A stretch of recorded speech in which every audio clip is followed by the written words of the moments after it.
Hello friends, అందరికీ నమస్కారం. ముందుగా మీరు మా ఛానల్ని సబ్స్క్రైబ్ చేసుకోకపోతే సబ్స్క్రైబ్ చేసుకొని పక్కనే ఉన్న బెల్ ఐకాన్ని క్లిక్ చేసి ఆల్ సెలెక్ట్ చేసుకోండి. మా వీడియోస్ని లైక్ చేసి షేర్ చేయండి. మే 14 మంగళవారం తులారాశి వారికి ఎలా ఉండబోతోందో ఈరోజు మనం ఈ వీడియోలో తెలుసుకుందాం. వీడియోని ఎక్కడా కూడా స్కిప్ చేయకుండా చివరి వరకు చూడండి. మంగళవారం రోజున తులారాశి వారికి సంబంధించిన ఉద్యోగస్తులు మరియు వ్యాపారస్తులకు కాలం అద్భుతంగా కలిసి రాబోతోంది.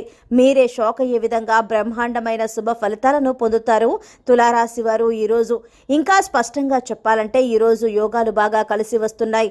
తులారాశి వారికి వృత్తి ఉద్యోగాల పరంగా కావచ్చు, వ్యాపారాల పరంగా కావచ్చు, కుటుంబ పరంగా కావచ్చు, ఆధ్యాత్మిక పరంగా కావచ్చు, అలాగే వ్యవహారిక పరంగా కావచ్చు, తులారాశి వారికి అన్ని విధాల అనుకూలంగా ఉంటుంది.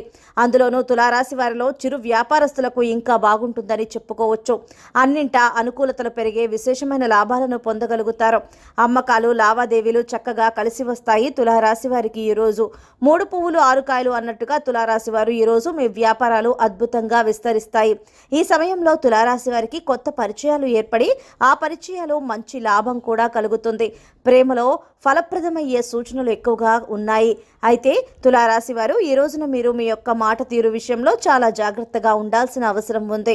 కాకపోతే తులారాశి వారు మొండి బకాయిలు వసూలు చేసుకోవడానికి మీరు చేసే ప్రయత్నాలు మాత్రం చాలా వరకు అనుకూలించే ఛాన్సులు ఎక్కువగా ఉన్నాయి. మంగళవారం రోజున తులారాశి వారు సమాజానికి మీ వంతు సహకారాన్ని అందించగలుగుతారు. సంతృప్తిని ఇచ్చే సంఘటనలు కూడా చోటు చేసుకుంటాయి. తులారాశి వారికి ఈరోజు చేయాల్సిందల్లా తులారాశి వారు ప్రతి విషయాన్ని, ప్రతి అవకాశాన్ని అందిపుచ్చుకుంటూ మీకు అనుకూలంగా మలుచుకోవటమే. ఇలా చేస్తే విజయం మీదే అవుతుంది. మొత్తం మీద రోజంతా తులారాశి వారికి అనుకూలంగా ఉంది కాబట్టి ఈ సమయాన్ని తప్పకుండా సద్వినియోగం చేసుకునే ప్రయత్నం చేయండి.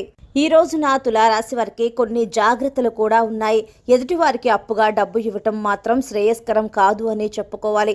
తులారాశి వారు ఉద్యోగస్తులు తొందరపాటు పనులకు, ఆవేశానికి దూరంగా ఉండాలి. అయితే తులారాశి వారు ఈ రోజున మీకు ప్రయాణాలు కలిసి వస్తాయి.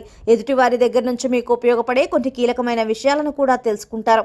ఇక పరిహారాల విషయాలు చూసుకున్నట్లయితే దుర్గా అమ్మవారిని ఎర్రటి పువ్వులతో పూజించండి. మంగళవారం రోజున తులారాశి వారికి కొనుగోళ్లకు, విద్యా సంబంధమైన విషయాలకు, వ్యవసాయ సంబంధమైన పనులకు, అలాగే వ్యాపార అంశాలకు, రిజిస్ట్రేషన్లకు, అదే ఇల్లు మారడానికి కాలం అనుకూలంగా ఉంటుంది. గురు చంద్ర యోగం, గజకేసరి యోగం ప్రాప్తించేందుకు ఈ మంగళవారం రోజున సాయంత్రం శివలింగాన్ని పాలతో అభిషేకించి బిల్వ దళాలతో పూజించాలి. ఆ తర్వాత అభిషేకం చేసిన పాలను ప్రసాదంగా స్వీకరించాలి. ఈ రోజున ఓం సోమశేఖరాయ నమః అనే మంత్రాన్ని పదే పదే స్మరిస్తూ ఉండాలి. సో ఫ్రెండ్స్, చూసారు కదా తులారాశి వారికి మే 14 మంగళవారం ఎలా ఉండబోతోందో ఈ రోజు ఈ వీడియోలో మనం తెలుసుకున్నాం కదా. సో ఫ్రెండ్స్, మీకు వీడియో నచ్చినట్లయితే లైక్ చేయండి, షేర్ చేయండి, మా ఛానల్ని సబ్స్క్రైబ్ చేసుకోండి. ధన్యవాదాలు.